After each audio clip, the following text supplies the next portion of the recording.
So I'll take this time to introduce you to Ashley Moy and Rochelle Sneathan, and ask you guys to kind of take over and get started here. Thanks for being here this morning. All right, perfect. Thanks so much, Reggie. Hello, everyone. I am Rochelle Sneathan, Director of Business Development, and I'm joined here with Ashley Moy, who is our Senior Business Development Strategist. Together, we work with our clients to identify pain points and create solutions through live and virtual experiences. So as you can all imagine, right now, our focus has been very much on virtual, with the hopes that live will come back sooner versus than later. I did want to point out before we get too far into this, we do have a link at the bottom of the page here, wellingtonexperience.com/virtual, where you can learn a little bit more about Wellington, and we've got a form there where you can fill out some information for us to contact you after our presentation. As our tag says, we curate your brand through signature experiences. And how we're doing that now is our approach of being technology agnostic, in that acknowledging, there's not a one size fits all for the virtual world, and knowing that there's not one platform that's going to solve everyone's challenges in the virtual world. So our team works to determine what that best platform is for you, for what you're trying to accomplish in the virtual world, and provide those recommendations. But then we take it a step further and wrap our services around that platform and really bring the virtual experience to life. So with that in mind, let's see here. Why a virtual solution? I think because everyone's here, we all know that virtual is important, and there's some we have to really lean into that. But what we really encourage our clients is to truly lean into that virtual. And what does that mean as far as not just accomplishing your annual conference, but then also looking at ways to have a touch point with your audience year round, or the frequency, being able to reach a broader audience. So it's really leaning into all of the benefits that come with a virtual solution. A couple of very important pieces is to make sure that everyone on your team is on the same page. So understanding that maybe you as a meeting planner are reporting up to a board or an executive team, and making sure everyone really understands and has the same expectations of what the platform needs to do, as well as what you're trying to accomplish in the virtual world.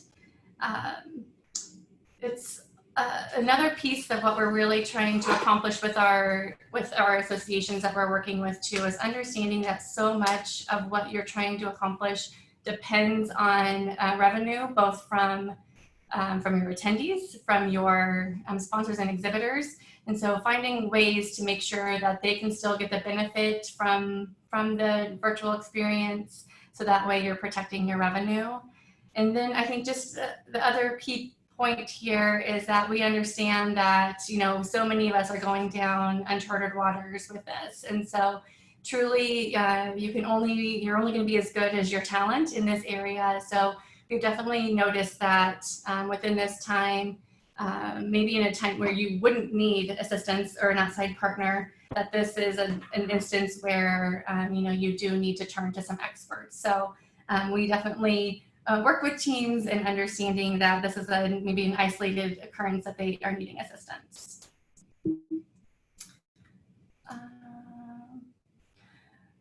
As far as Wellington's approach to virtual, when we look at how we look at live experiences or virtual, that we really take a strategic approach in trying to understand what you're trying to accomplish and how best to meet those needs. Right at this time, people are to the point where they definitely recognize a quality experience when it comes to virtual settings. And so for us, we do provide a wide variety of services to support the virtual world, but two in particular that I would mention here is all the prep work that we do with the speakers to ensure that they're comfortable. Because if the content isn't coming across great and they don't have compelling content or have that comfort level within the virtual setting, it really shows within the content. And then the other piece is really the production piece of it. And through the production that we bring, it the energy, it keeps the attendees more engaged, and also helps them just be more interactive and engaged throughout the entire experience. At this point here, Reggie, do you have the survey that we had sent over? I'm not sure if he's got that pulled up, but during our, I think the other key area here is really making sure that we are meeting attendees where they are. No matter how much communication that goes into the preparation, you're communicating with people, telling them to do certain things at certain times. People are who they are. They're gonna, it's gonna be kind of the, you can't make them somebody that they're not, I guess is what I'm trying to say. So the key is really meeting people where they are. So you're gonna have those people who are the employee of the month. They're prepared for in advance, everything goes off really smoothly. Then you're gonna have other people who maybe prepare, but then their technology goes wrong and they're the nervous Nelly. Others that, when you look at the flip phone guy, that they have great intentions, but their technology just doesn't allow them to really perform well in the virtual world. So the key here is really making sure that you go in with a plan that allows you to accommodate all of these people. So we are asking now, kind of in the way of keeping engaged in this, if you can all enter in who you are of these different types.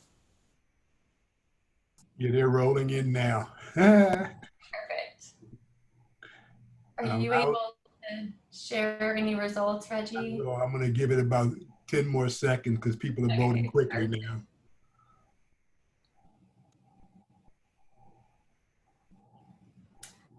So it's one of those where, we've taken a moment to come up with these different personas, and we all know someone of each of these different types. I'm particularly interested in the flip phone guy. Yeah. All right, I'm going to end the polling now so people can see the results. Perfect. Oh, look at all of you overachievers, the employee of the month. I like it. That's great. Lots of squirrels. I can be a squirrel too. That's great. You done?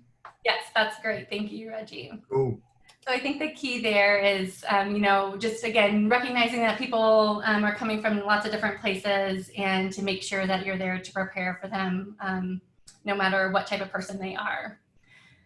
So with that, I'm going to turn it over to Ashley, who is going to walk through kind of how we apply some of our best practices within the virtual world through a demo. Perfect. Great. Thank you, Rochelle. So like Rochelle mentioned, we're going to take a look at two different events that we've executed over the past couple of months, but on the same platform. And the platform that we're using in this case is Pathable. I would say that this is kind of a middle of the road solution. It's not going to be the most expensive. It's more elevated, obviously, than just using a Zoom or a Teams link. But it's at a price point that is going to fit right in the middle of the road. And the functionality that you get for that price point is very robust. Really, what Rochelle mentioned is that we take this platform and we wrap our services around it. So as we go through these, I'll share best practices, things to keep in mind, but also how Wellington plays a role within your virtual event.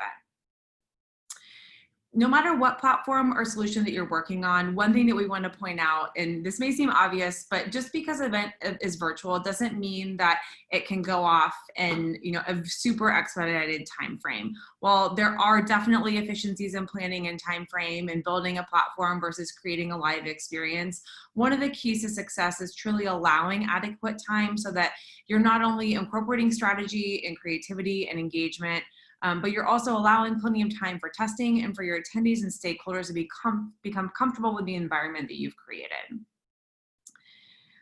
I'm starting here on the homepage of the ACBS World Conference, and you'll see that this is a fully customizable, fully flexible, immersive branded environment, and that's the key throughout both of these. In a homepage environment, there's a couple of things that we really encourage. First, either through graphics, motion graphics, or video, that you're finding ways to draw your attendees in. Here, that took the shape of a familiar face, someone who everyone would recognize who was in a video addressing the group as they're landing on this page. Another best practice that we like to incorporate is elevating the few key links that are going to be most important to your attendees and their experience. In this case, it was all about the help and the support. As you see, there's multiple ways to contact or get help on the help page, as well as the robust amount of sessions that are available on the agenda. So allowing people to get right into these key areas immediately on the home page. We also scroll through to committee chairs that are highlighted here, some images of the work that this organization is doing. In other cases, we have banner ads for sponsors, sponsor tiers. Really, this homepage is for you and for what works best for you. Before we dive into what a session looks like, I did want to show you this help page here and talk a little bit about the way Wellington supports virtual events. As you can imagine, it's a lot easier to ask for help in a virtual event than it is to walk to a help desk if you're live in the room together. And so we say to plan for about 80% of your attendees to ask for help in one way or another during their experience in your virtual event. Now, where Wellington comes into play is really scaling up the capacity of your team. For all events, we have a technical support team who is on the back end of this customer support line. You can schedule one-on-one meetings, you can send a message, and I'll show you another site where there's a button at the bottom of every single page so that help is never far from reach. We also develop how-to videos. So the key functions that are going to be most applicable to help troubleshoot, help attendees troubleshoot on their own a little bit. So whether it's setting up your account, building your agenda, how to actually participate in a workshop, these videos are created by Wellington and housed here throughout the duration and even beyond that. Scrolling over to a second example of a virtual association conference, you'll see here that little yellow contact us up button that I mentioned that's at the bottom of each page you'll see here. Quick, easy, name, email, what you need help with. Right now, obviously we're not live as this is passed, but in most cases we're keeping our response times under a minute, which is super important when you're wanting to keep everyone engaged in the content and discourage them from disconnecting because they may be having an issue that's very easy to fix. I'm going to go over here into the agenda. Here you'll see the calendar, the view that divides it by day. You can also go into a calendar view, and you see the variety of sessions that are offered on each day. Adding a session to your agenda is very simple. You simply click this button in the right-hand corner and it'll put it on your personal agenda. We can offer scaled support here, whether we're pre-creating agendas for folks, we're doing an agenda assist where we're making assumptions and recommendations for what they should participate in, or allowing them to truly have control over their own personal experience in the event. Coming over to my agenda here, you'll see those that I've added to my virtual experience, and we'll just go into one so that I can show you. I'm going to refresh so that our video will populate. We'll show you kind of the interactive features that surround a session. And really, that's truly what makes this more than just a webinar. We're elevating it through not only the production that Rochelle mentioned, but also the engagement that you'll see here. Typically, we recommend that you limit delivered content, so the time that people are spending in sessions, to 4 to 5 hours a day, with other time for exploration, if that's appropriate, and that you're also incorporating an interactive element every 12 to 15 minutes.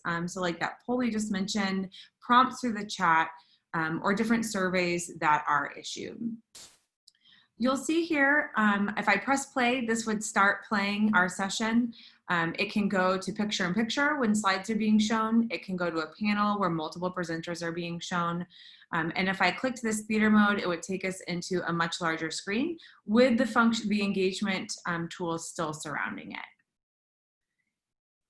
Probably the most engaging part of a virtual experience is the chat function. And in a lot of cases, we've seen this has really taken off. And in post-event surveys, attendees have said it's really going to be difficult to go back to a fully live experience where we don't have this chat feature.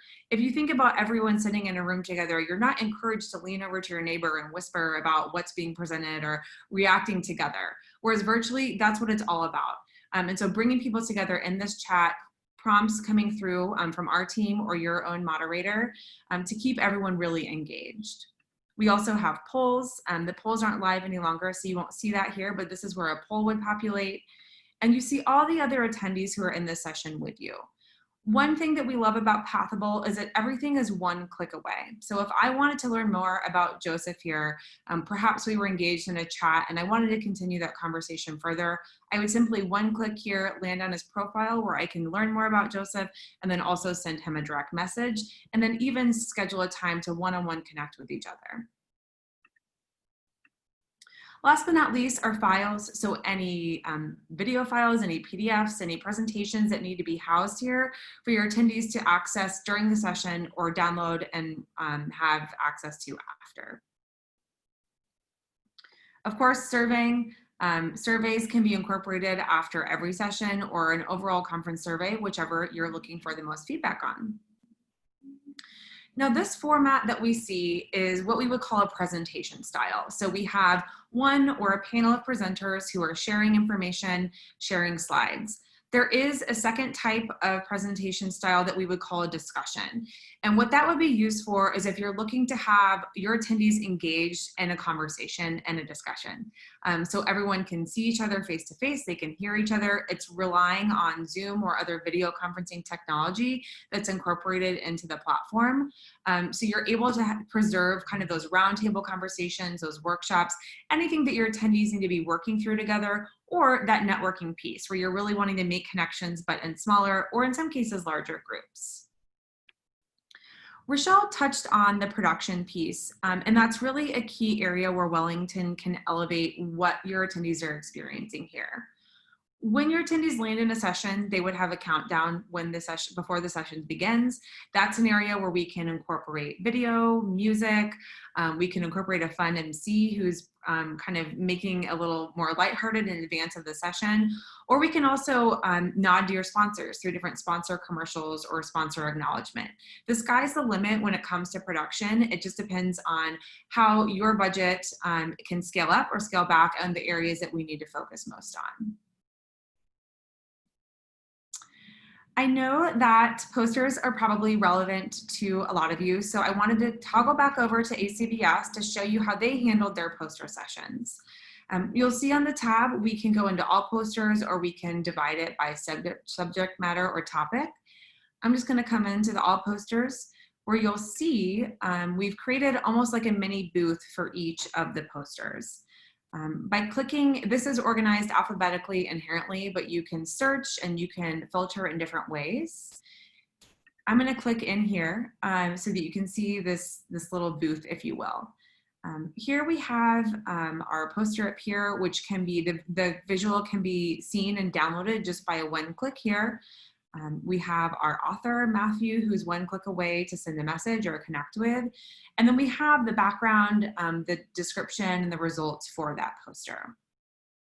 You'll see throughout, if you noticed in the sessions and the posters themselves, that we've used tags throughout this experience. And that's something that our association clients in particular love about the platform, where you can tag with different keywords or specifications and then filter sessions posters through that.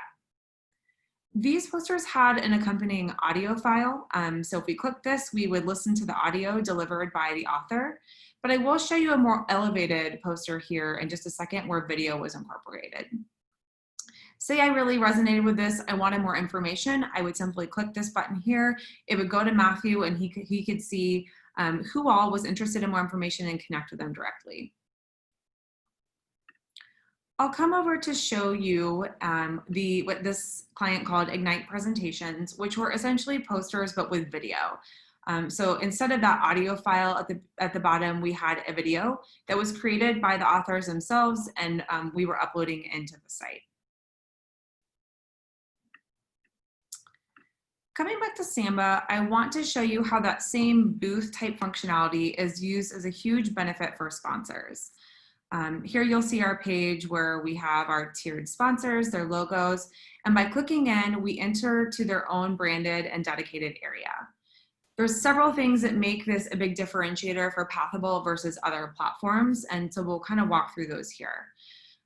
First and foremost, the ability to have these booth areas that are completely customizable for each of the different sponsors. Here you have a description, you have any visuals that you'd like to include, files that you'd like for the attendees to have access to. If you were giving the sponsors the benefit of having a session or a showcase, those would appear on this page so that they could see where they could learn more in a group environment. Videos here housed at the bottom, social media links, and then probably most importantly, the ability to connect one-on-one with the sponsor representatives. You'll see that each of these, they had a very large team manning their booth. So you'll see each person from the team had specific times that they were in the booth and available to connect directly.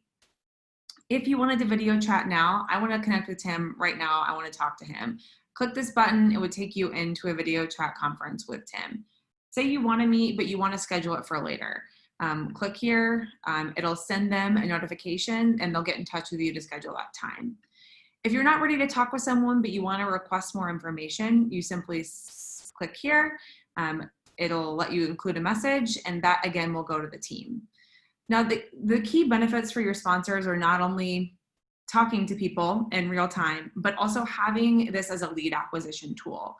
If you clicked on any of these buttons to request more information, it's going to send them all of those folks, their information, their contact information that they have as part of their profile so that they can get in touch with them.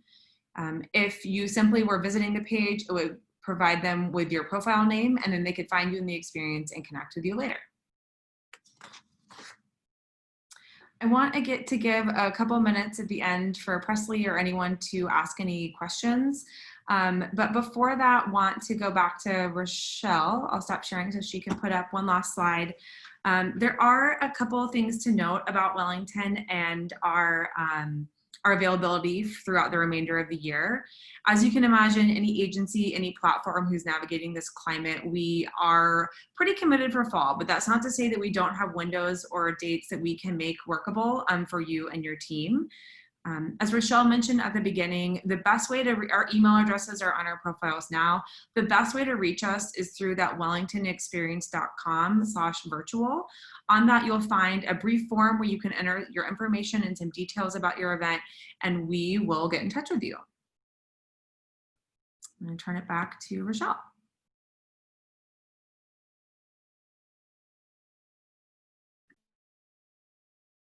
Rochelle, I think you're on mute.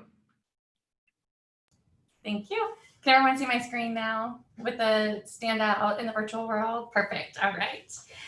So I think at this point, we'd love to really open it up for questions.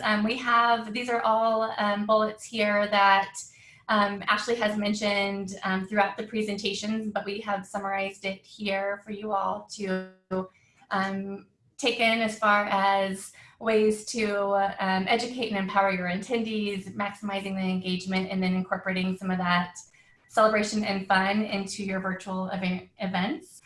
So you can see many of this is what Ashley has referenced before. So I think with that, we'd love to open it up with any questions that you all have.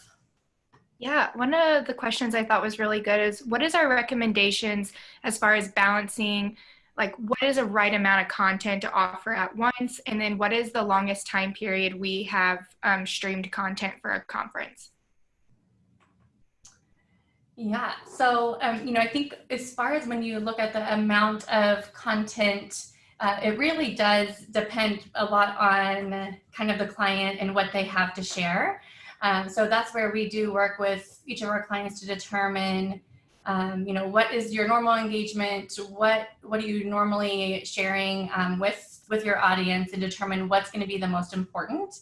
As Ashley mentioned, we do try to encourage just kind of more in that 4 to 5 hours max within a single day of new content, where they still have the ability to go in and view content on demand, or maybe go see booths and that sort of thing.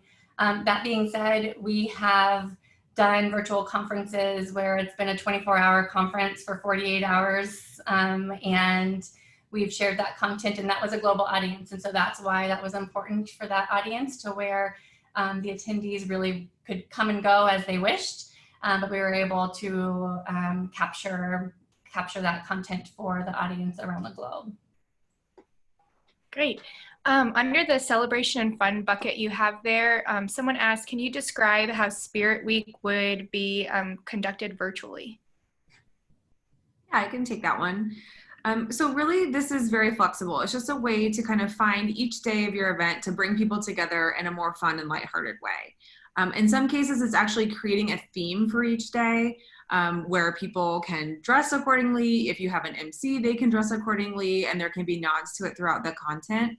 And other ways, it's asking people to share either through a forum or through the conversation in the chats and polling different experiences, kind of a theme for what we're sharing for each day.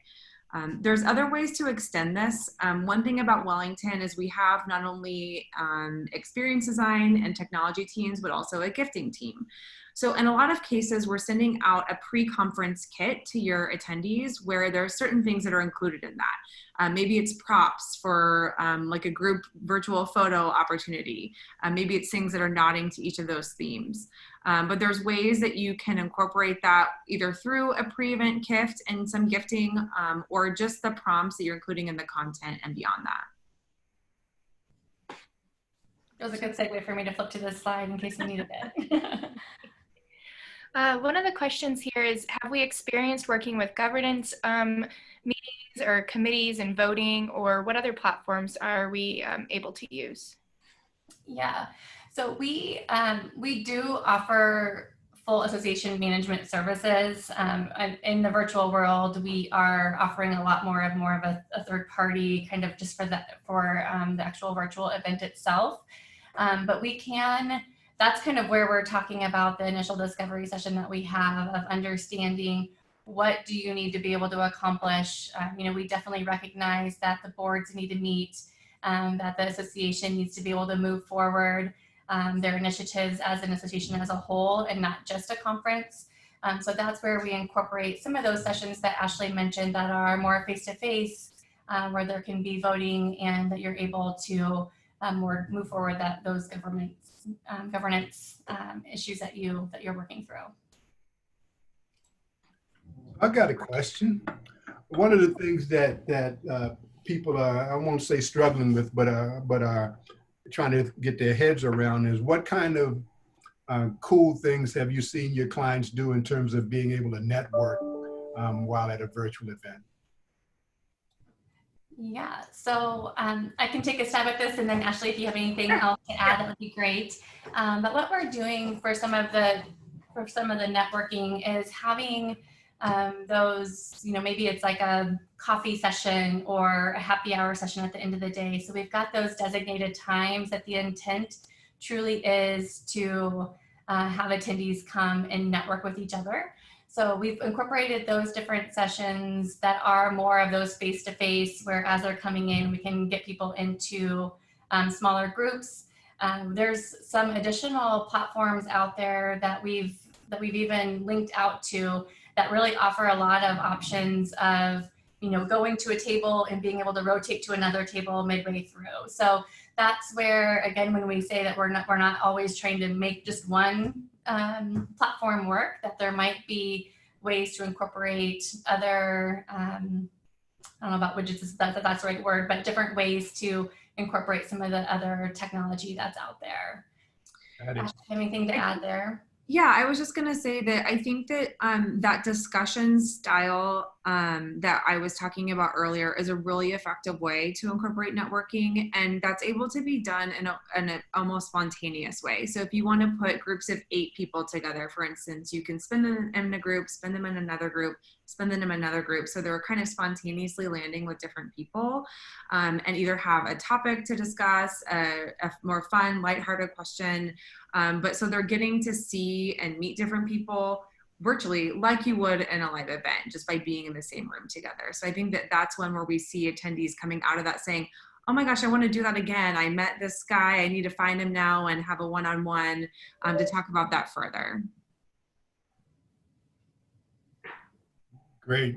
I see some folks have asked what are some of those technologies called. I'll mention 5 of them that I've seen that allow you to do the kind of networking things. One of them is called REMO, R-E-M-O. One is called Hopin, H-O-P-I-N. So one called AirMeet, A-I-R-M-E-E-T. One called Shindig, which I just love the name. I haven't done a lot of exploration with them yet. But one called Vertly, V-E-E-R-T-L-Y. I'll see if I can find the links to all of those and post them in the chat area after we end this session. So let me thank you guys for a wonderful presentation. I think people got a lot out of that. To our attendees, this is now lunchtime. Lunchtime will be an hour and 14 minutes now. So I expect to see everybody back at 1 o'clock. And again, thank the folks from Wellington for being here today. Thank you so much. Everyone. Take care. Bye. Bye-bye.